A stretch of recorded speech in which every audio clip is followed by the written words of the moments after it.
that it hath been said, an eye for an eye, and a tooth for a tooth.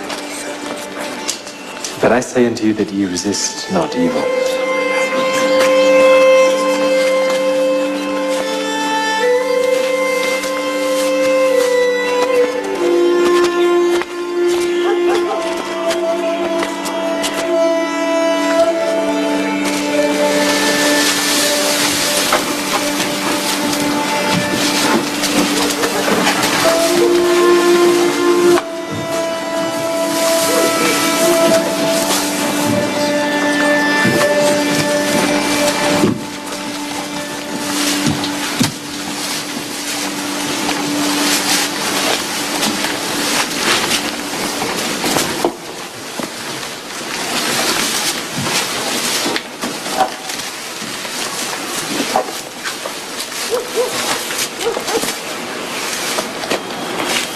Son, thy sins be forgiven thee.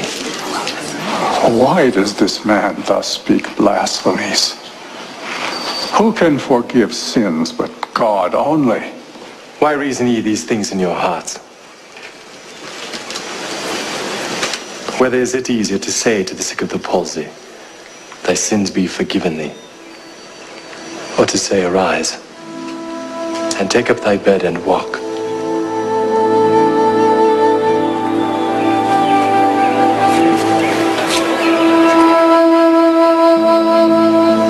That ye may know that the Son of Man hath power on earth to forgive sins. I say unto thee, arise, and take up thy bed, and go thy way into thine house.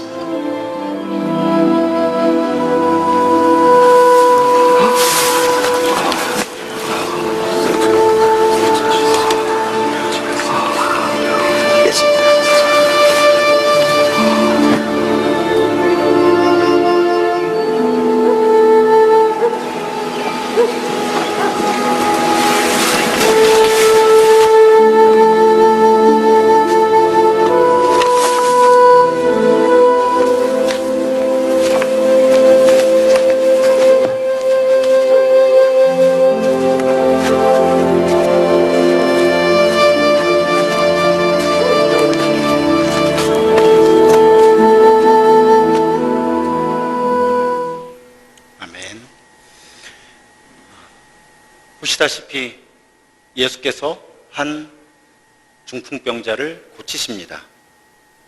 그런데 그 중풍병자를 향한 예수의 선언이 네 병이 나을 것이다가 아니었습니다. 그것이 문제의 발단이 되지요. 예수께서는 5절에 보면 네 죄사함을 받았느니라 이렇게 말씀하십니다. 아까 영화에서도 보셨지만 주변 사람들이 수군수군 하지요. 특히 당시에 서기관이라고 묘사된 종교학자들, 종교 지도자들에게는 큰 반감을 일으킵니다. 영화 장면에서는 대사 처리를 하죠. 독백이나 대사로 처리하는데 사실은 본문에 보면 속으로 생각합니다. 속으로 뭐라 생각하는가 하면 이 사람 지금 신성을 모독했다 하는 겁니다. 신성 모독. 하나님을 모욕했다는 것이죠. 왜 그런가 하면 당시 종교학자들의, 종교 지도자들의 관점에서는 죄를 용서한다는 선포는 하나님만 할 수 있다는 것입니다. 죄의 용서를 하나님만 하실 수 있는데 예수라고 하는 일개 청년이 지금 중풍병자에게 그렇게 선포한 것이죠. 자, 예수께서는 마치 그런 반응이 나올 것을 기다리고 계셨다는 듯이 바로 대응을 하십니다. 왜 그런 생각을 하느냐? 그러시면서 말씀하시죠. 뭐가 쉽겠니? 내가 중풍병자에게 내 죄사함을 받았다라고 이야기하는 거하고 네 병이 나았으니까 일어나라 하는 거하고 무엇이 쉽겠느냐? 무슨 뜻입니까? 일부러 그러셨다는 것입니다. 예수께서는 지금 시비를 걸고 계신 거예요. 당시의 종교학자들, 종교 지도자들에게 뭔가 예수께서 하시고 싶은 말씀이 있으셔서 지금 시비를 거신 것입니다. 그냥 네 병이 나았으니까 일어나라 하면 될 것을 일부러 종교 지도자들로 하여금 불편하게 해서 예수를 공격하게 하기 위해서 일부러 예수는 지금 내 죄사함을 받았다라고 선언하신 것입니다. 왜 그러셨을까? 예수의 메시지는 단순했습니다. 이 말을 풀어서 설명을 드리죠. 그래, 죄를 사하는 권세가 하나님께만 있다고? 그래서 예수가 신성모독을 했다고? 너희들이 뭘 잘 모르는 모양인데 내가 하나님이야. 내가 하나님이어서 죄를 용서할 수 있는 권세, 권위가 있어서 내가 그래서 지금 이렇게 말한 거야. 그 말씀을 예수께서는 하시고 싶으셨다는 것입니다. 예수께서 스스로를 지칭하실 때 사용하시는 단어가 인자라는 단어예요. 사람의 아들, 인자, Son of Man. 이 표현은 구약 성경에서 일반적으로 그냥 단순히 사람을 호칭할 때, 지칭할 때 사용되기도 하는데 다니엘서를 특별히 보면 7장 13절과 14절에 보면 이 인자를 인자 같으니, 그러니까 사람의 아들 같은 사람이라는 표현으로 해서 앞으로 인류를 구원할 존재를 상징하는 의미로 사실은 사용되었던 말이거든요. 인자라는 표현이. 그래서 그 다니엘서 7장에 보면 환상 가운데 인자 같은 이라고 묘사된 존재가 나타나고요. 그 존재에게 하나님이 권세를 주십니다. 모든 민족으로부터 예배를 받기에 합당한 권세를 그 인자 같은 이에게 주세요. 그러니까 이 인자라는 단어는 쉽게 듣기는 그냥 사람을 가리키는 말이기도 하지만 인류를 구원할 존재라는 의미를 가지고 있는 표현이기도 했던 것입니다. 예수는 이 두 가지 의미를 다 가지고 당시의 종교인들에게 시비를 거신 거예요. 내가 인자다. 이건 공격도 못합니다. 왜냐하면 사람이 사람이라 그러는데 어떻게 공격하겠어요? 그런데 한 번 더 생각해 보면 예수는 스스로를 인류를 구원할 바로 그 존재라고 지금 부르신 거예요. 그러시면서 너희들이 뭘 잘 몰라서 그러는데 하나님께 용서의 권세가 있는 것이 맞는데 내가 하나님이라서 그래서 내가 이 사람 용서할 수 있는 거다라는 메시지를 당시 종교학자들에게 강력하게 주고 계신 것입니다. 톰 라이트라고 하는 성서학자, 제가 이번 설교 시리즈를 준비하면서 자주 인용하는데요. 그분은 이 사건, 이 중풍병자를 고치시는 이 사건이 앞으로 이 마가복음 전체의 가이드 역할을 한다고 그렇게 주장을 합니다. 왜 그런가 하면 앞으로 예수께 일어나는 사건이 전부 이틀로 이루어져요. 그러니까 예수께서는 오해와 무지와 공격을 계속 받습니다. 너가 뭐야? 라는 공격을 계속 받는 거예요. 그러면 예수께서는 내가 그리스도다, 내가 하나님이다, 이렇게 방어를 하시고 선포를 하시면서 그 증거로 뭔가 표적을 일으키십니다. 앞으로 일어나는 모든 사건들을 큰 그림으로 보면 딱 이 구조예요. 당시의 종교 지도자들은 네가 뭔데? 라고 공격을 하고 예수는 나는 하나님이야, 구세주야 라고 답변을 하시면서 그 증거를 보여주시고 표적이라고 말씀드렸죠.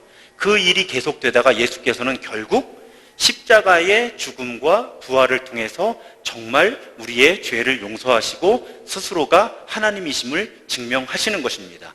그 구조로 마가복음, 물론 다른 공관복음들도 그렇게 이어져 갑니다. 그런데 안셀름 그린이라고 하는 영성가가 있어요. 제가 좋아하는 신부 가운데 한 분입니다.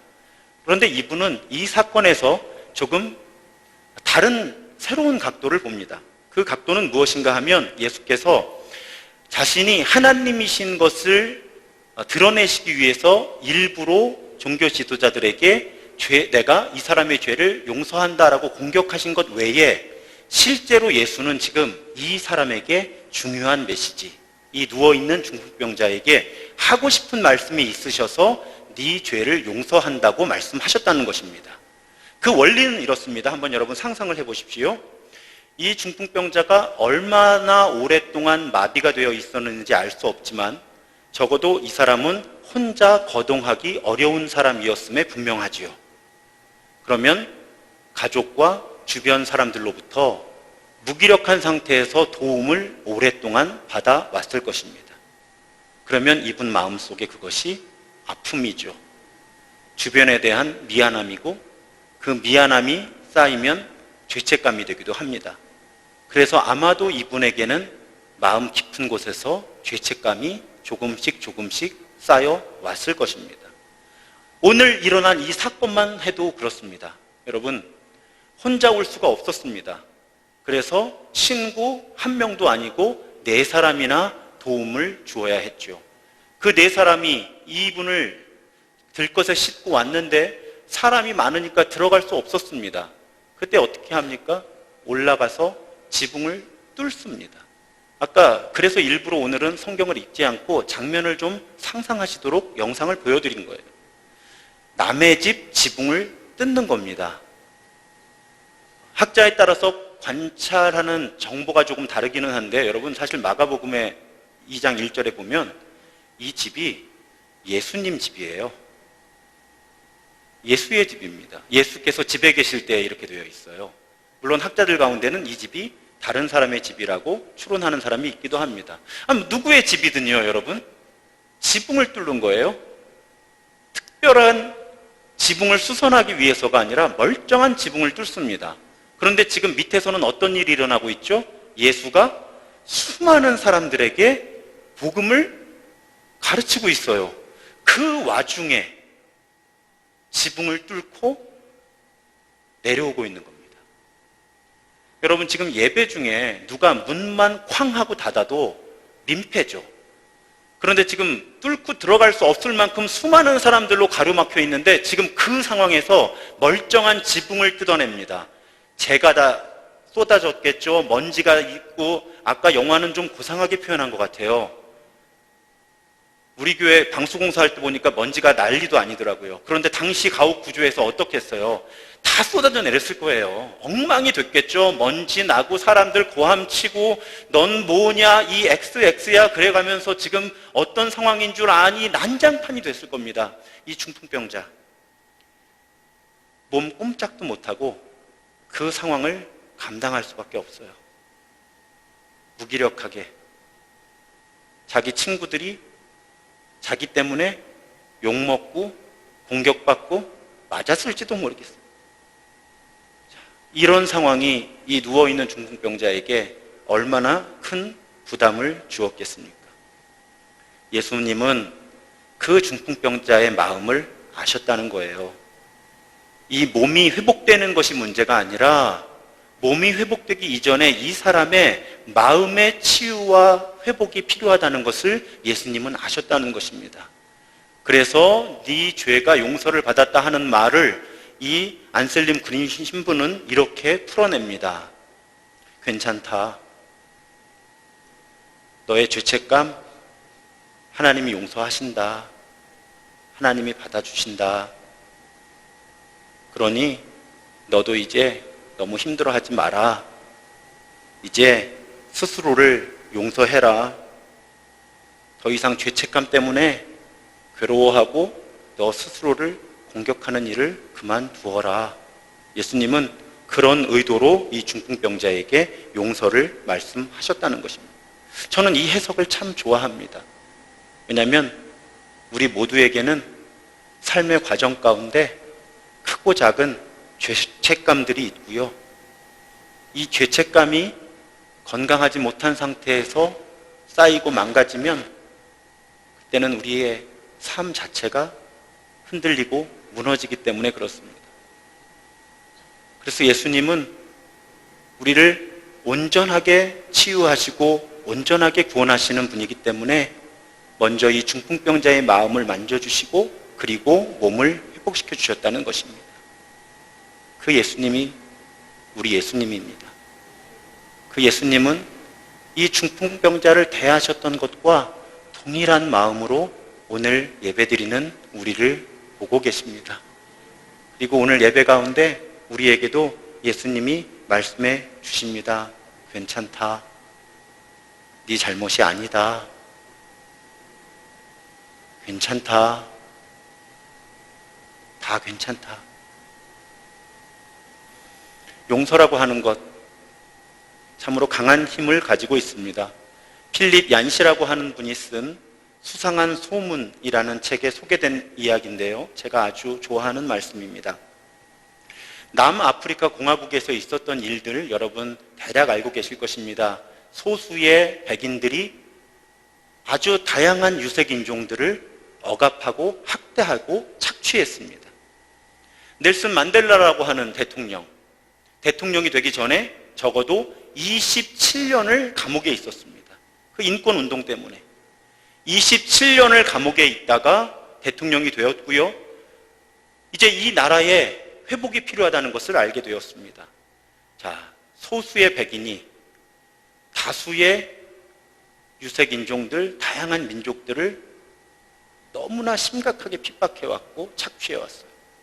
문제는 넬슨 만델라가 대통령이 되고 정권이 바뀌고 나니까 반대 현상이 일어나는 겁니다. 그동안 탄압의 대상이었던, 핍박의 대상이었던 사람들이 이제 백인들을 공격하기 시작한 거예요. 그때 이 넬슨 만델라 대통령이 진실과 화해위원회라는 조직을 만듭니다. 이 문제를 풀어나가기 위해서요. 그러면서 그 위원장으로 누구를 세우는가 하면 데스몬드 투투라고 하는 아주 지금도 유명한 성공회 대주교를 그 위원회의 위원장으로 세웁니다. 기록에 따르면 그리고 2년 반 동안 이 남아프리카의 진실과 화해위원회는 청문회를 엽니다. 그 청문회에서는 그동안의 잔혹했던 행위들, 그 잔혹했던 행위들에 대해서 보고하고 심판하는 그런 청문회를 갖게 된 거예요. 그런데 그 청문회 규칙이 좀 특이합니다. 백인 경찰이나 군인들, 가해자들이죠. 백인 경찰이나 군인들이 자발적으로 고소자들 앞에, 그러니까 자기가 피해를 입힌 사람들 앞에서 자신의 범행을 털어놓고 자신의 잘못을 인정하면 그 범죄로 인한 처벌을 면해주는 그런 규칙을 가지고 청문회가 진행이 됩니다. 당연히 강경론자들은 난리가 났죠. 이런 심각한 범죄자들을 어떻게 회개한다고 용서해 줄 수 있느냐. 그런데 이 진실과 화해위원회는 그 기조 위에서 청문회를 진행해 갑니다. 왜냐하면 넬슨 만델라와 데스몬드 투투를 비롯한 지도자들은 그 나라의 회복을 위해서는 진실과 화해가 균형을 이루어야 한다고, 진실과 화해가 함께 손을 맞잡아야 된다고 믿었기 때문에 그렇습니다. 그 청문회 가운데 있었던 사건을 필립 얀시가 기록하고 있습니다. 주인공은 반드 브렉이라고 하는 백인 경찰관입니다. 이 백인 경찰관은 이런 일을 했습니다.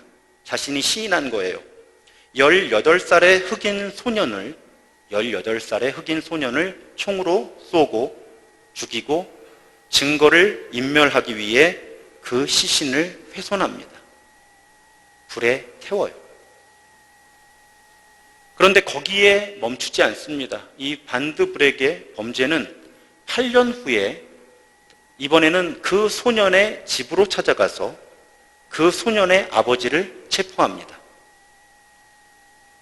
그리고 아무런 법적 절차 대신 장작 더미 위에 그 아버지를 묶어놓고 그의 몸에다 휘발유를 끼얹은 뒤에 불을 붙입니다. 상상하기도 끔찍하죠. 그런데 더 잔인한 것은 그 아버지가 그렇게 불타서 죽어가는 모습을 그 아내로 하여금 강제로 지켜보게 합니다. 그 청문회에서 그 일이 드러났습니다. 그 반드 브렉이라고 하는 백인 경찰관이 그 죄를 자백하고 용서를 구합니다. 그리고 청문회를 이끌어가던 재판관이 그 앞에 있던 미망인, 그 소년의 어머니이자 자신의 남편이 잔인하게 살해되는 과정을 지켜본 그 아내에게 묻는 거죠. 당신은 이 반드 브렉에게 어떤 일이 일어나기 원합니까? 그때 이 부인이 이런 요청을 합니다. 내 남편의 장례를 치르고 싶으니까, 그 시신을 찾고 싶으니까 그 불태운 곳에 가서 그 죄를 좀 수습해달라고. 저 사람이, 내 남편을 죽인 저 경찰관이 내 남편 잿더미를 좀 수습해달라고 그렇게 요청을 합니다. 그랬더니 이 반드브렉이 고개도 못 들고 끄덕끄덕 하지요. 회개하고 있는 거니까요, 지금. 재판관이 이어서 이 여인에게 묻습니다. 또 부탁하고 싶은 것은 없습니까? 그때 이 여인이 그렇게 얘기합니다. 저기 있는 반드브렉 씨는 내 가족을 모두 빼앗아 갔습니다. 그래도 저에게는 저 사람에게 나누어 줄 사랑이 있습니다. 내가 부탁하는 것은 저 반드브렉 씨가 한 달에 2번 우리 집에 오는 것입니다. 그리고 하루를 나와 시간을 보내는 것입니다. 이제부터 제가 저 반드브렉의 엄마 노릇을 하겠습니다. 그리고 나는 저 반드브렉 씨를 내가 용서할 뿐 아니라 하나님께서도 용서하신다는 그 표현으로 지금 저 사람을 안아주고 싶습니다. 그리고 그 노부인이 일어나서 그 경찰관 앞으로 다가옵니다. 그럴 때 청중 가운데 누군가가 어메이징 그레이스라고 하는, 여러분 오늘 찬송 들으셨어요 이미. 나 같은 죄인 살리신 주 은혜 놀라와 라는 찬양을 부르기 시작합니다. 어떤 고백이죠? 지금 일어나고 있는 이 회개와 용서가 예수 그리스도께서 이 땅에 하신 일 때문에 가능하다는 고백이죠.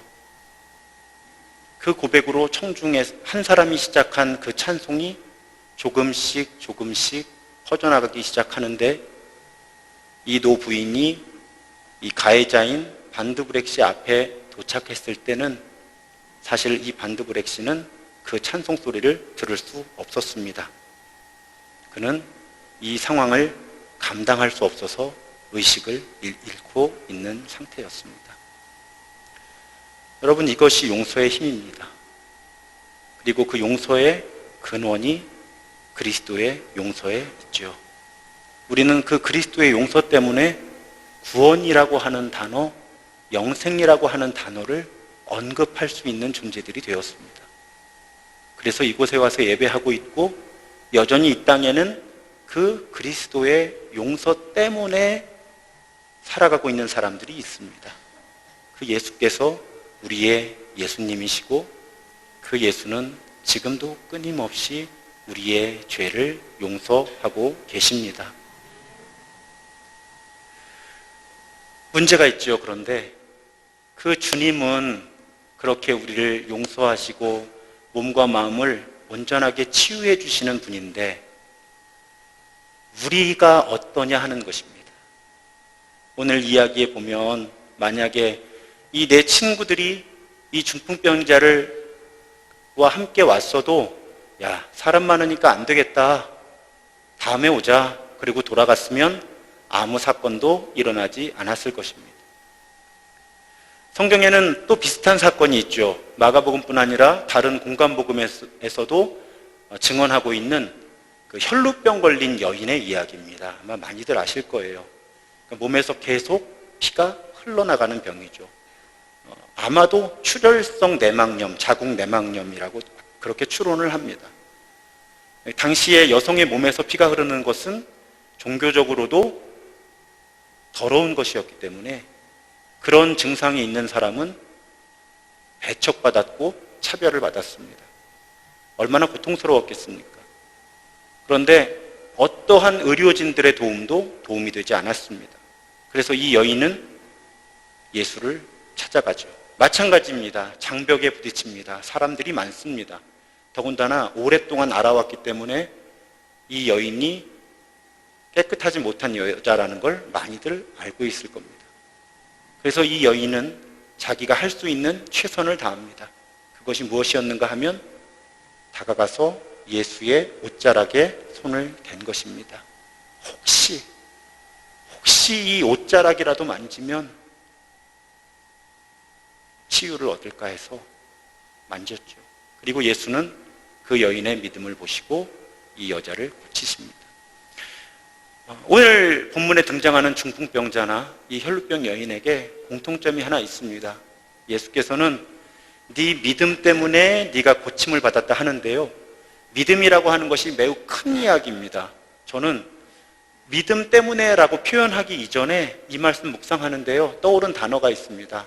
간절함이라는 단어예요. 간절함. 이 중풍병자와 친구들에게는 지붕을 뚫을 만큼의 간절함이 있었습니다.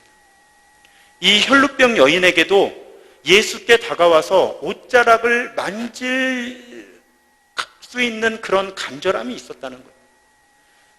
그러니까 오늘 말씀은 우리에게 물어보는 겁니다. 저와 여러분들에게, 너에게 나 예수를 향한 간절함이 있느냐? 여러분, 중풍병자도 오래 누워 있었던 것 같고요. 이 혈루병 여인도 오래 아팠던 것 같아요. 그러면 자포자기합니다. 간절함은 사라지죠. 그냥 그렇게 살다 죽고 싶어집니다. 저와 여러분들에게 오래 해결되지 않은 문제들에 대한 반응도 비슷해질 수 있습니다. 더 이상 기도하게 되지 않고 포기하게 되고 그냥 그렇게 살아가고자 하는 마음이 들지 모릅니다. 그런데 오늘 제가 여러분께 부탁드리고 싶은 것은 다시 한번 여러분들의 문제에 주목해 달라는 것입니다. 그리고 혹시 그 문제가 넘어설 수 있는 문제가 아니라면 다시금 저와 여러분들의 마음속에 간절함이 회복되었으면 좋겠습니다. 그 간절함 때문에 치유의 예수님, 구원의 예수님, 용서의 예수님을 다시 한번 더 깊이 만나게 되었으면 좋겠습니다. 이 이야기를 이렇게 설교 원고를 써 내려가는데 한 분이 떠오릅니다. 여러분, 이어령 씨 아시죠? 이어령 씨. 한국을 대표하는 지성이라고, 이런 별명, 참 대단한 분이죠. 한국을 대표하는 지성이라고 하는 호칭을 갖는 것은 쉬운 일이 아닙니다. 그런데 한국을 대표하는 지성 앞에 한 단어가 더 있었어요, 본래. 한국을 대표하는 무신론적 지성. 그러니까 이분은 종교를 인정하지 않았습니다. 신을 인정하지 않았죠. 종교를 인정했지만 문화현상의 하나로 인정을 했습니다. 그래서 대표적으로 스스로를 무신론적인 지성인이라고 불렀던 분입니다. 많은 우여곡절이 있었지만 그분은 지금 크리스찬이 되었습니다. 그리고 지금 하나님께서 자신에게 주신 그 높은 수준의 지성을 가지고 오히려 복음을 변호하고 복음을 전하는 삶을 살고 있습니다. 어떻게 그런 일이 일어났을까요? 그 회심의 과정 가운데는 그의 따님의 이야기가 있습니다. 물론 지금 그 따님은 이미 고인이 되었죠. 그런데 그 따님 이민아 변호사였고 나중에는 목사 안수도 받습니다. 그 이민아 변호사에게 사실 그분이 매우 수재였다 그래요. 그래서 엘리트 코스를 밟았고 미국에서 변호사 생활을 하고 있었습니다. 그런데 1992년에 갑상선암 판정을 받습니다. 그리고 치료를 했는데 96년, 99년 다시 암이 재발을 합니다. 근데 그것만 불행이 아니었어요. 그 이민아 변호사에게 작은 아들들이 있었는데 작은 아들이 유치원에 들어갈 즈음에 특수 자폐 아동으로 판정을 받습니다. 자기도 암으로 투병하면서 자폐아인 아들을 키워야 되는 형편이 되었는데 여기에서 고난이 멈추지를 않습니다. 갑자기 눈이 보이지 않게 되었습니다. 병원에서는 대책이 없다는 거예요. 자, 너무나 아끼고 사랑했던 딸에게 지금 이런 일이 한꺼번에 일어난 겁니다. 그런데 아빠는 한국에 있고 딸은 미국에 있고 해줄 수 있는 일이 없던 거예요. 그냥 마음만 아팠던 겁니다. 그런데 어느 날 밤에 이 이민아 변호사 딸과 이 아빠가 오랜 시간 대화를 나눕니다. 그 오랜 시간 대화를 나누고 이분이 자신의 글로 이렇게 기록을 합니다. 불행과 절망 속에서 내 딸 미나를 지켜주고 위로하고 새 삶으로 인도해 주는 분은 지상의 이 아버지가 아니라 하늘에 계신 아버지였습니다. 혼자 아이를 기르고 있을 때, 암에 걸려 병원에서 수술을 받고 있었을 때, ADHD로 아이가 학교를 제대로 다니지 못하여 매일 밤 울고 지낼 때 대체 이 아버지는 어디서 무엇을 했는가? 그런데 하늘에 계신 그 아버지는 어떤 분이기에 지상에 있는 이 아버지가 해주지 못한 그 이상의 사랑과 보살핌으로 내 딸을 구할 수 있었다는 말인가? 그 밤에 이어령 씨는 자신을 나는 의심 많은 도마였다. 그러면서 하나님의 존재를 그 딸의 삶과 간증을 통해 인정하게 됩니다. 결국은 그 딸의 문제를 통해서 이 이어령 씨는 하나님을 만나게 된 것입니다. 저는 담임 목사로서요, 우리 교우들에게 삶에 너무 힘든 일은 일어나지 않았으면 정말 좋겠습니다. 그렇게 해달라고 하나님께 새벽마다 기도합니다. 그런데 우리의 삶이 그렇지 않죠. 우리의 삶은 자주 어려움이, 그것도 감당하기 아주 힘든 어려움이 찾아오고, 심지어는 기도해도 오랫동안 그 문제는 해결되지를 않습니다. 그럴 때 이 목사는 어떻게 기도해야 할까요? 하나님, 저 문제를 통해 우리 사랑하는 교우가, 그 가정이 하나님을 더 깊이 경험하게 해주십시오. 하나님을 만나게 해주시고 하나님과 동행한다는 것이 무엇인지 알게 해주시고 하나님께서 위로해 주시고 치유해 주시고 어떤 때는 막 따져요. 문제를 해결해 주시든지 문제를 넘어서게 하시든지 하나님 둘 중에 하나는 해주셔야 되는 거 아닙니까? 사랑하는 여러분, 오늘 이 중풍병자와 친구들은 간절함으로 예수께 나와왔고요, 믿음까지 언급할 필요 없어요. 그냥 그 간절함으로 예수님은 몸과 마음을 치유하시고 새롭게 해주셨습니다. 그 일이 오늘 이 예배 가운데 저와 여러분들에게 일어나기를 주님의 이름으로 축원합니다. 문제 없으면 좋겠지만 문제 때문에 하나님을 더 갈망하는 삶, 그래서 그 하나님의 사랑과 은혜를 더 깊이 경험하는 삶, 하나님이 어떤 은혜를 주실지 그건 하나님의 몫이지만 우리가 할 수 있는 일은 그 하나님께 나를 맡기는 것이잖아요. 그렇게 하나님께 나를 맡길 때 하나님께서 나를 통해 하시기 원하시는 그 일이 이루어지는 것, 오늘 그런 예배, 그리고 앞으로의 우리 삶이 그런 삶이 되기를 주님의 이름으로 축원합니다. 그래서 함께 찬양할 찬양은 주께 가까이 날 이끄소서라는 찬양입니다. 여러분들 이 찬양 부르시면서 여러분의 삶에 놓여있는 어려움들을 한번 살펴보시기 바랍니다. 그리고 그렇게 기도하시기 바랍니다. 하나님, 이 문제 때문에 내가 하나님을 더 갈망하게 하여 주옵소서. 내가 이 문제 때문에 하나님과 더욱 친밀한 사귐이 있게 하여 주옵소서. 이 문제 때문에 하나님, 이 문제를 넘어서서 하나님과 동행하는 삶을 살게 하여 주옵소서. 그 간절함으로 찬양하며 기도하겠습니다.